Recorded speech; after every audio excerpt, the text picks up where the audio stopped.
Annie and I welcome you on our website for UGC NET English exam and other competitive exams which are based on English. For example, the PGT English exam or TGT English exam. And I'm really glad that you made your way to our website because here we are.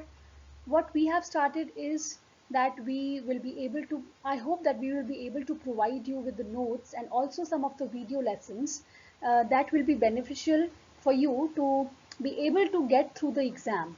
So this first video that I am going to make is for the UGC NET English paper 2 and it is based on structuralism, the literary theory. So I'm starting with literary theory as I've already put some of the notes.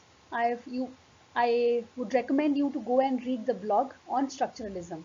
So I've already put some of the material there and this is the first video lesson on it. So let us begin without any delay.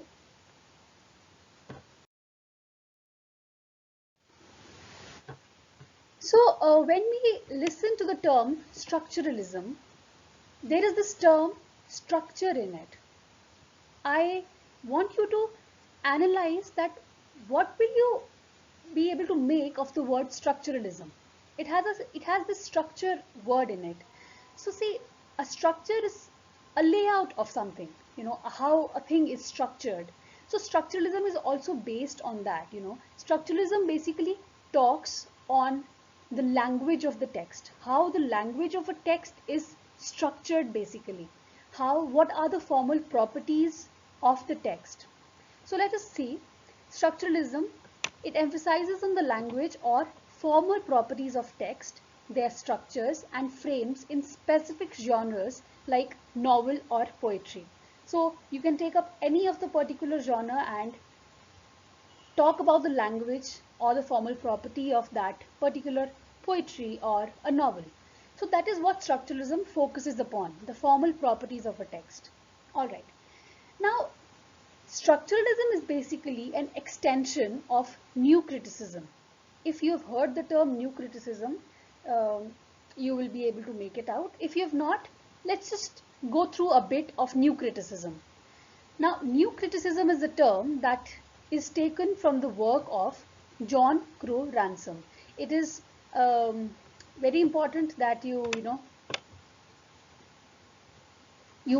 if you've heard the name of John Crowe Ransom, he's a very important personality of new criticism, and this term new criticism has been taken from one of his works. Now, who are the major proponents of new criticism?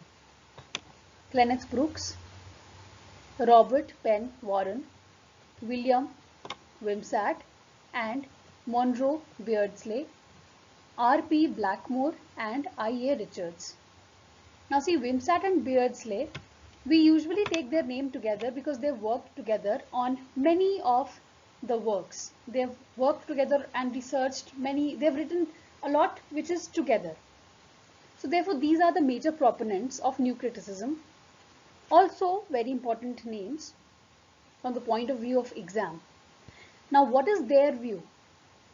They say that author's intention behind a work is very less important, and what is important is the meaning that is generated by the language, the style and formal features of a text.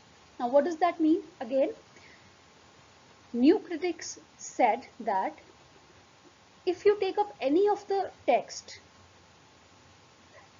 what is important in that text is the language itself and the meaning that the language is producing and not the author. Sometimes when we have to analyze a text, what we do is we also look up at the author. Sometimes we say that, okay, this style of writing is of a particular author. But new critics say that the author is irrelevant, completely irrelevant, and only the text, the language of a text is important. Now, Wimsatt and Beardsley's essay, The Intentional Fallacy, 1954. It is a very important work again, as I said, intentional fallacy. Many times it has been featured in the exam. So what does this say, the intentional fallacy? That there is no need for author's biography or history for understanding a text. Again, You do not need the biography of the author or the history of the author to understand any text. The meaning that the text will generate is all that is needed. All right.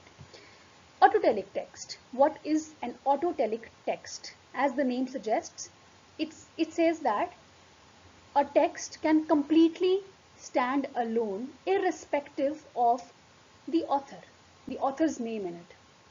So autonomous existence of literary text. Author's background is not important in understanding a text. This is what autotelic text means. Alright, let's go ahead. Now, new criticism paid close attention to the language of a text, its form, style, devices used, etc. Now, if they did not look at the author's background, the author's biography, or the time frame that the author belonged to, how did they actually analyze the text? So the new criticism, what they did is they paid close attention to the language of a text, as we have already seen. So what in the language now? The form, the style, the devices used, etc. Now, many a times you must have faced in your exam a question on criticism. Let's say a poem is there and you are given to analyze the poem. The question is critically analyze this so and so poem, and the author's name is not given many a times, even if you faced some entrance exams. So this was actually started by new critics, because you see in the exams you are not given the author, you are not told that who has written a particular text, and you are asked to analyze it. So how do you analyze it? You look at the form of the poem. Also, sometimes you look at the structure, how the poem is structured, how many lines are there in the poem, how many stanzas are there in the poem, the style, what kind of style it has been written in, and what are the devices. Is there metaphor? Is there a simile? Are there alliteration that are used in the poem? So you look at these things to analyze a text. So this is what new critics did. And also, how was this practice started? Do you know that? It was I.A. Richards. I.A. Richards had started this practice, long time back. What he did is he took some texts and he distributed among his students, and he asked them to analyze those texts, and he did not tell them about the author of the text. And this is how the practice of literary criticism, of analyzing a text without the author's name in it, was started. Okay, let's come back. Now, major focus of new critics is on poetry. And what are the famous works? William Empson's 7 Types of Ambiguity. Please note these down. These are very important works. You might have questions from these works, or even sometimes we have a direct question that who wrote 7 Types of Ambiguity? William Empson. In maybe PGT or TGT exam, you might find a question like that. But in NET, you might find a question in between, from in between the text. Next is Kenneth Brooks' The Well-Wrought Urn, written in 1947. Now, I.A. Richards had written Practical Criticism, another very important work, in 1929. Principles of Literary Criticism, also written by him. And he started the analysis of poem. Okay.